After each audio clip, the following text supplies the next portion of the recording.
बुद्ध को हम बहुत अच्छे से जानते हैं, जिन्होंने बौद्ध धर्म की स्थापना की और उन्होंने लोगों के जीवन में ढेरों बदलाव लेकर आए थे।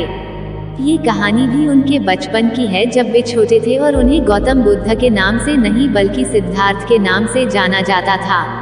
उनके एक चचेरे भाई भी थे जिनका नाम देवदत्त था। चलिए जानते हैं इस कहानी के बारे में।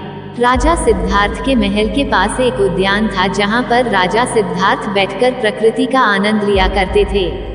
एक दिन जब वे अपने बगीचे में बैठे हुए थे कि तभी एक घायल हंस उनके पैर के पास आकर गिरा। उसके शरीर में एक तीर लगा हुआ था।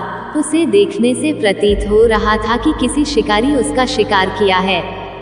हंस को तकलीफ में देखकर और उसे यूं ही फड़फड़ाता देखकर राजा सिद्धार्थ का दिल पिघल गया और उन्होंने उस हंस की सहायता करनी चाहिए।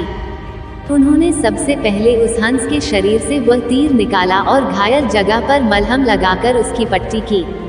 ये सब कर लेने के बाद देवदत्त कुछ खोजता हुआ सिद्धार्थ के पास आया।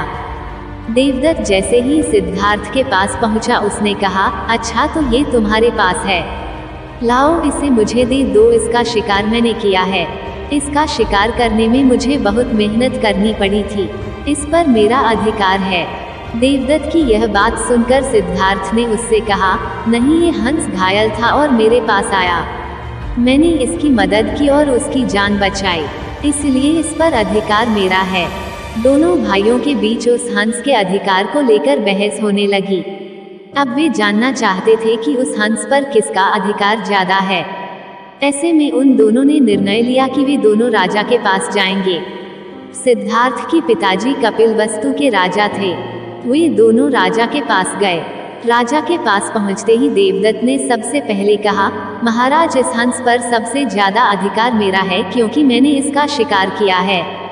इस वजह से आप सिद्धार्थ से कहिए कि वह ये हंस मुझे दे दे। जैसे ही देवदत्त की बात पूरी हुई, तब राजा ने दोनों को शांत किया और फिर उनसे पूछा कि पूरी बात क्या है। ऐसे में सिद्धार्थ ने राजा को पूरी बात बताई और उनसे बोला, पिताजी, बात यह है कि इस हंस का शिकार देवदत्त ने किया था, लेकिन ये हंस घायल होकर मेरे कदमों के पास आ गिरा। इसे घायल देखकर मैंने इसका इलाज किया और इसे ठीक किया। अब आप ही बताइए कि इस हंस पर सबसे ज्यादा अधिकार मेरा है। राजा ने इस मामले पर अच्छे से विचार किया।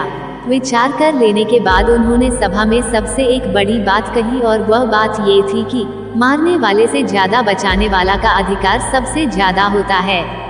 इसलिए इस हंस पर सबसे बड़ा अधिकार सिर्फ और सिर्फ सिद्धार्थ का है, क्योंकि उसने उस हंस को मारा नहीं बल्कि उसे घायल देखकर उसका इलाज किया और उसकी जान बचाई।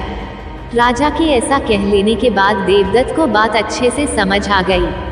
वह भी जान चुका था कि मारने वाले से ज्यादा बचाने वाले का अधिकार सबसे ज्यादा होता है। मोरल ऑफ द स्टोरी, इस कहानी से हमें समझ में आता है कि मारने वाले से ज्यादा बचाने वाला बड़ा होता है और उसका अधिकार भी मारने वाले से ज्यादा होता है। इसलिए हमें भी दूसरों की मदद करनी चाहिए और परेशान लोगों की सहायता करनी चाहिए। ऐसा करने से हम अपने आसपास के समाज को अच्छा और बेहतर बनाते हैं। एक अच्छा समाज ही एक अच्छे देश की पहचान होती है। इसलिए आप भी आज से प्रण लीजिए कि आप भी दूसरों की सहायता जरूर करेंगे।